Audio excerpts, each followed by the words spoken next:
नमस्ते दोस्तों, हिंदी की खूबसूरत और क्लासिक कहानियों के चैनल में आपका स्वागत है। आज सुनिए सुप्रसिद्ध हिंदी लेखिका मंगला रामचंद्रन जी की लिखी हुई एक बेहद यथार्थपूर्ण कहानी दाग। तो शुरू करते हैं कहानी दाग। वो दौरे से लौटे ही थे। मैंने अर्दली से चाय बनाने को कहा। ये नहाकर गुसलखाने से निकले। मैंने थोड़ा नमकीन चिवड़ा और मीठे बिस्कुट प्लेट में निकाल कर मेज पर रखे। इतने में अर्दली ट्रे में कनीने से चाय लाया। अचानक अंदर के कमरे से ही इनकी तेज आवाज़ आई, ये दशहरी आम कौन लाया है? बताती हूँ, आप पहले चाय तो ले लीजिए। मैं खुशी दबाते हुए बोली।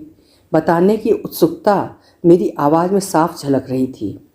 हथेलियों में क्रीम मलते हुए ये आकर बैठे और चाय का कप उठा लिया। मैंने भी चाय हाथ में ले ली। सब इंस्पेक्टर विनोद आया था। कहने लगा, साहब तो हमको पास फटकने भी नहीं देते, हमको सेवा करने का मौका ही नहीं देते। मैंने भूमिका बांधने की कोशिश की।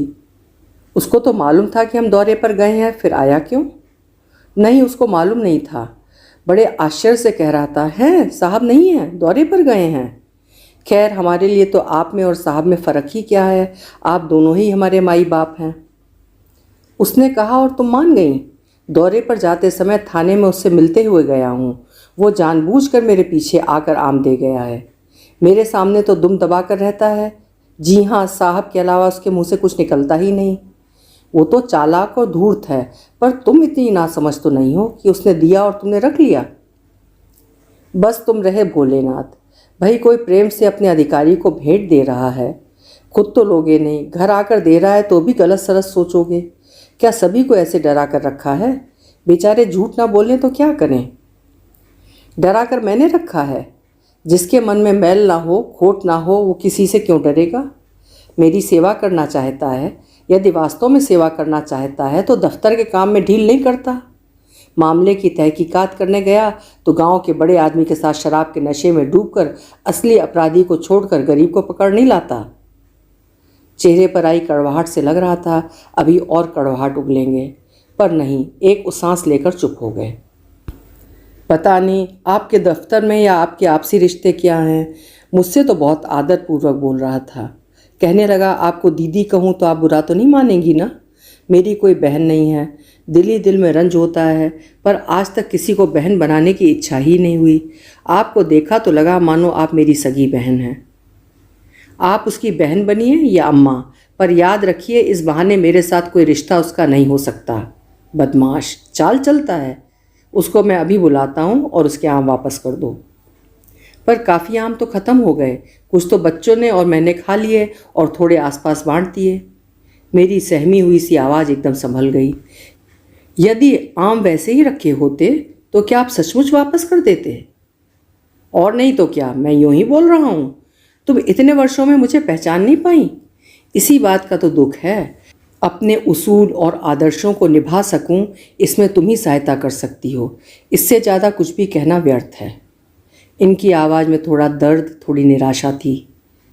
बस आप भी कमाल करते हैं। जरा से आम कोई क्या दे गया, सदमे के मारे मानो दिल का दौरा पड़ जाएगा।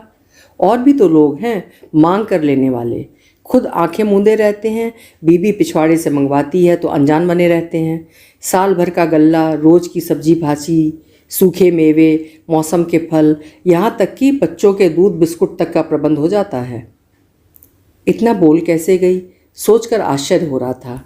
मन को संभाल रही थी कि इनकी निराशा और दर्द भरी आवाज़ में हमेशा की तरह बह न जाऊं। मन को मारकर जीने में रखा क्या है? क्यों ना मैं भी और लोगों की बीवियों की तरह फ़ायदा उठाऊं। हो सकता है कुछ समय बाद इनको भी मेरी बात रास आ जाए। काश ये ख्याल मेरे मन में उस दिन आता ही नहीं। उस दिन तो मैंने न जाने किस तरह और किस मनोदशा में इनसे ऐसी बातें कहीं, ये जानते हुए भी कि किस तरह इनका दिल दुखा रही हूँ। पिछले 1.5 साल में कभी इन बातों को महसूस नहीं किया। शायद अभी भी मेरा पागलपन ख़त्म नहीं होता अगर सच्चाई मेरे सामने ना आ गई होती। इनसे इस तरह की बातें करके मैंने सोचा कि बहस में जीत हासिल कर ली। ये भी मान लिया कि अब मैं जो करूँगी उसमें इनकी स्वीकृति होगी, भले ही ये चुप रहें। अब तो सोचते हुए शर्म आती है, पर उस दिन तो यही लगा था कि मैं इनसे कई गुना अधिक बुद्धिमान हूँ। जो ये नहीं कर सकते वो मैंने कर दिखाया। मैं भी और अफसरों की बीवियों की तरह शान शौकत से रह रही हूँ। बच्चों का मन माफिक खाने पहनने का शौक़ पूरा हो रहा है। इंस्पेक्टर विनोद ने तो दीदी बनाया ही, और लोग भी आने लगे। कोई भाभी, कोई भौजी, कोई बेटी कहता। गरज के मारे रिश्ते कायम होते रहे और मैं समझ नहीं पाई। जो रिश्ता प्रेम और विश्वास के आधार पर टिका था, उसको नकारने की भूल कैसे कर बैठी। लोग अपना काम करवाने के लिए नज़र भेंट लाते और घर पर मुझे ही देते। दीदी आप साहब से कहेंगी तो हमारा काम जरूर हो जाएगा। आपकी बात को साहब मना नहीं करेंगे। मेरी तो शायद सोचने समझने की शक्ति ही खत्म हो गई थी, नहीं तो मैं इन बातों से अपने आप को गौरवान्वित महसूस कैसे करती। भाभी आप ही तो सब कुछ हैं, देवी हैं देवी। बस आपकी कृपा दृष्टि हो जाए हम पर तो तर जाएं हम। आपका चेहरा देखकर कोई किसी बात के लिए ना नहीं कर सकता। फिर भला साहब आपकी बात क्यों नहीं मानेंगे। मैं तो एक समझदार महिला कहलाने योग्य भी नहीं रही, पर इन खोखली बातों का नशा ऐसा था कि मैं अपने आप को देवी मानने लगी। कई बार इनके दोस्तों ने मजाक में कहा भी, असली पुलिस अधीक्षक तो भाभी जी हैं, आप तो बस दफ्तर और दौरों में जांच वगैरह में लगे रहते हैं। मैं इन लोगों का व्यंग समझ ही नहीं पाई। यदि कोशिश करती तो इनका चेहरा देखकर ही भांप जाती कि असलियत क्या है। उस समय तो इनका दुख से काला पड़ता चेहरा देखकर एक दबा हुआ गुस्सा ही फूटता था, जो धीरे धीरे इनकी उपेक्षा में बदल गया। मैं सचमुच अपने को पुलिस अधीक्षक की कुर्सी की हकदार समझने लगी। अर्दलियों से इनका और मेरा व्यवहार बड़ा संयत और शिष्ट था, पर धीरे धीरे मेरी अकड़ रंग लाने लगी। उन्हें डांटना, फटकारना, बार बार बाजार दौड़ाना, उनकी व्यक्तिगत परेशानी या दुख दर्द की बातें सुनने या जानने का मामूली सा भी धीरज न दिखाना, मानो पुलिस अधीक्षक की पत्नी हो जाने से उनके साथ इंसानियत के नाते खत्म हो जाते हैं, मालिक और गुलाम का रिश्ता ही रह जाता हो। एक बार शहर में हड़ताल हुई और भयंकर दंगा हुआ। इन्होंने जान पर खेलकर दंगाइयों को बस में किया। इनके साहस और प्रेमपूर्ण व्यवहार से दंगाइयों के दिल में इनकी इज्जत कई गुना बढ़ गई। उस समय एक हवलदार ने घर पर आकर खबर दी कि साहब कुशल पूर्वक हैं, बस मामूली सी चोट आई है, स्थिति काबू में आ गई है। हवलदार बूढ़ा था, इनके प्रति वफादार भी था। उसके मुंह से निकल गया, बाई जी आपके सुहाग का प्रताप है कि साहब आज उन दंगाइयों के बीच से सही सलामत बच भी गए और शांति भी स्थापित कर सके। इनका साहस, धीरज और समझदारी से किया गया कार्य भी मैं अपने द्वारा किया गया समझती रही। बाद में इनको जब तमगा मिला तो बोलना भी नहीं चूकी कि मेडल की सही हकदार तो मैं हूँ। तब इन्होंने कितनी सहजता से कहा, और नहीं तो क्या, यदि तुम्हें पत्नी के रूप में ना पाता तो इतना सब कर पाता। इनकी वाणी में कहीं छलावा नहीं था, ये मैं दावे के साथ कह सकती हूँ। मैं गलत फहमियों से घिरी रही। सावन के अंधे को हर चीज़ हरी दिखती है। मेरी व्यक्तिगत उपलब्धि कुछ ना होते हुए भी मैं इनकी सारी उपलब्धियों का श्रेय अपने आप को देती रही। बच्चों पर मेरे इस व्यवहार का जो खराब असर हुआ उसको तब तो समझ नहीं पाई, पर अब उनकी उच्छृंखलता को अच्छी तरह से समझ कर भी कुछ नहीं कर पा रही हूँ। बच्चे इनसे ज़्यादा मुझे महत्व देते हैं, ऐसा ख्याल मन में बैठ गया। पत्नी पति से ज़्यादा लायक हो तब भी पति की भावनाओं का ख्याल और बच्चों के मन में पिता की सम्मानपूर्ण छवि बनाने के लिए प्रयत्नशील रहती है। मैं तो योग्य न होते हुए भी अपने आप को इनसे ऊंचा समझने लगी। मेरी नालायकी का इससे बड़ा सबूत और क्या होगा। बच्चे मुझे प्राथमिकता नहीं दे रहे, बल्कि अपना स्वार्थ मेरे द्वारा साध रहे हैं। ये तब समझ में नहीं आया था। उसी का फल था कि बच्चे मेरी उपेक्षा करने लगे। अपने आप को सर्वे सर्वा समझने वाली मैं अब न तो उपेक्षा को ग्रहण करने की स्थिति में थी, न उनको डांटने या समझाने की। बच्चों के सामने सही बात, सही आदर्श रखने की आवश्यकता को ताक पर रख दिया था। दोनों बच्चों के बात करने के ढंग से मैं उनके स्वभाव को समझ सकती थी, यदि थोड़ी सी जागरूक होती तो। माँ, क्या हम रंगीन टेलीविज़न नहीं ले सकते? ब्लैक एंड वाइट में भी कोई मज़ा आता है। हाँ माँ, सबके यहाँ रंगीन टेलीविज़न है, बस हमारे यहाँ ही नहीं है। तुम दोनों तो ऐसे कह रहे हो मानो अभी तुरंत रंगीन टेलीविज़न आ जाएगा। इतना सरल नहीं है, पैसे कहाँ से आएंगे? माँ, आप चाहें तो क्या नहीं कर सकती। बस दोनों ने मिलकर मुझे गर्व के शिखर पर चढ़ा दिया। मैं दिमागी तौर पर दिवालिया होते हुए भी खुद को सबसे बुद्धिमान समझने लगी। रंगीन टेलीविज़न जिस दिन आया, बच्चे और मैं फूले नहीं समा रहे थे। 10-15 दिन तक इनसे तर्क कुतर्क बहस कर मंगवा ही लिया। मैंने इनके मातहत से पहले ही कह रखा था। खून मुंह लग चुका था, उसको अपना तबादला रुकवाना था। सोचा ऐसे समय कहूँगी तो ज़रूर जल्दी और सस्ते में करवा देगा, पर जैसे ही इनको पता लगा सबकी शामत आ गई। इतना गुस्सा होते इन्हें कभी नहीं देखा था। उस दिन खाना भी नहीं खाया। काफ़ी दिनों बाद मैं थोड़ा डर गई। अपनी ओर से गलती हो रही है ऐसा लग रहा था, पर मन मानने को तैयार नहीं था। तुमने बच्चों का मन भी बिगाड़ दिया और अपने मन की ही करके रहीं। पर तुमको अंदाज भी है कि मैंने किस तरह प्रबंध किया। अपनी भविष्य निधि से उधार लिया है, पूरी कीमत देकर आया हूँ।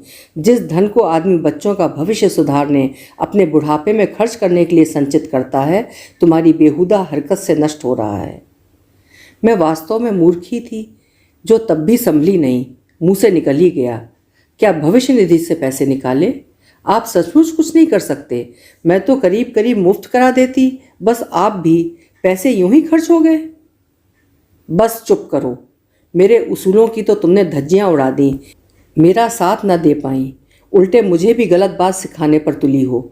सुना था हर सफल आदमी के पीछे एक स्त्री होती है, पर तुमने सिद्ध कर दिया कि असफलता की ओर चरण बढ़ाने के लिए भी पुरुष को स्त्री का साथ ही नहीं संरक्षण भी मिल सकता है। आज तक तुमको समझा कर हार गया। अब मैं हुक्म देता हूँ कि जिस कुर्सी का मैं अधिकारी हूँ, उस अधिकार का तुम दुरुपयोग नहीं कर सकती। ये गुस्से में तमतमाते हुए बाहर चले गए। दोनों बच्चे भी सहम गए थे। अर्दली की आंखों में तभी से एक व्यंग भरी मुस्कान देखती आ रही हूँ। कुछ ही दिनों में इनका तबादला हो गया। उस समय तो नहीं, पर अब पता लग गया कि इन्होंने खुद ही तबादला करवाया था। मैं चाह रही थी कि बच्चों की परीक्षा तक मैं वहीं रुक जाऊं। इन्होंने कहा भी कि ऐसा कोई खास फर्क नहीं पड़ने वाला, वहाँ के स्कूलों की जानकारी ले चुके थे वो। पर मेरे सिर पर तो भूत सवार हो गया था। कुछ तो इनके गुस्से वाले मूड से दूर रहना चाह रही थी। 2 महीने के लिए बच्चों की पढ़ाई में होने वाले नुकसान या उस नुकसान को पूरा करने की जिम्मेदारी से भी बचना चाह रही थी। इन्होंने कहा भी मैं जब तक हूँ तभी तक ये अर्दली और कर्मचारी ध्यान देंगे, फिर तो नए साहब की जी हुजूरी में लग जाएंगे। मुझ में जो झूठा दंभ था उसने फिर सिर उठाया। मेरी गलतफहमी कि इनके मातहत मुझे बहुत मानते हैं, मेरे जरा से इशारे पर बिछ जाएंगे। इनके बहुत कहने पर भी मैं वहीं रुक गई। बच्चों को पढ़ाने के कारण तो व्यवस्था अच्छी लगी, पर मेरा व्यवहार शायद उनको भी अटपटा लगा था। अपने पिताजी के इतना कहने पर भी मेरा रुकना उन्हें ठीक नहीं लगा था।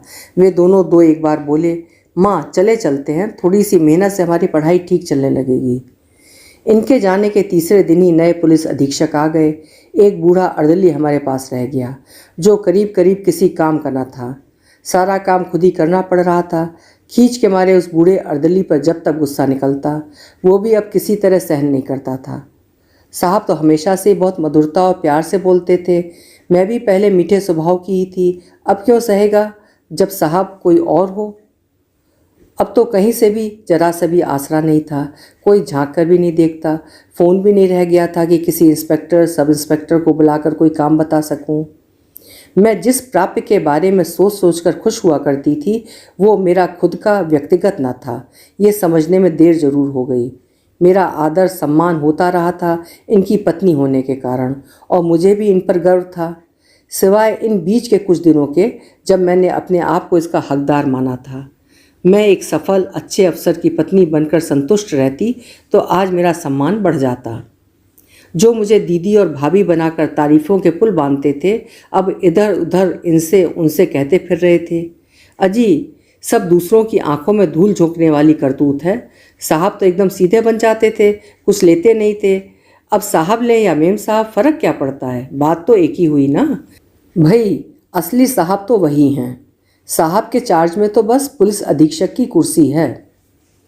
अर्दली और दफ्तर के सिपाहियों की ये बातें कानों में पड़ने लगीं। सारे के सारे साहब एक जैसे हुए हैं। मेम साहब ने राजपूत साहब का तबादला रुकवा दिया, बदले में रंगीन टेलीविज़न मुफ्त। साहब भले ही ऊपर से मेम साहब को डांटें, पर मन ही मन खुशी हुए होंगे कि चलो भाई, पैसे न धीले का खर्च और मुफ्त का मनोरंजन घर बैठे बैठे। सुनकर मैं एकदम बौखला गई।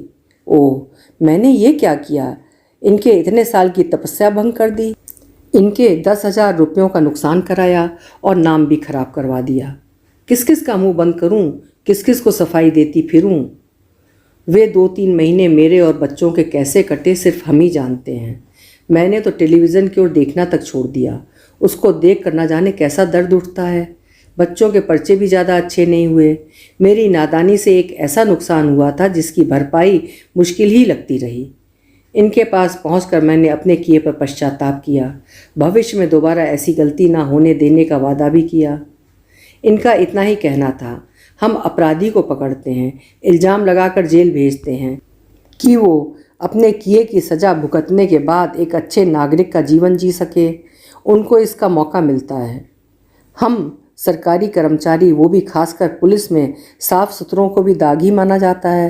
फिर एक बार की गलती हमेशा के लिए कलंकित कर देती है।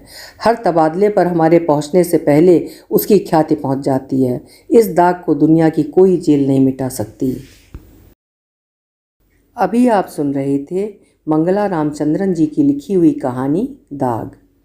कहानी में उन्होंने जो वर्णन किया है वो अक्षरशः सही है, यथार्थ है। आपको कहानी कैसी लगी प्लीज़ मुझे कमेंट बॉक्स में ज़रूर लिखिएगा।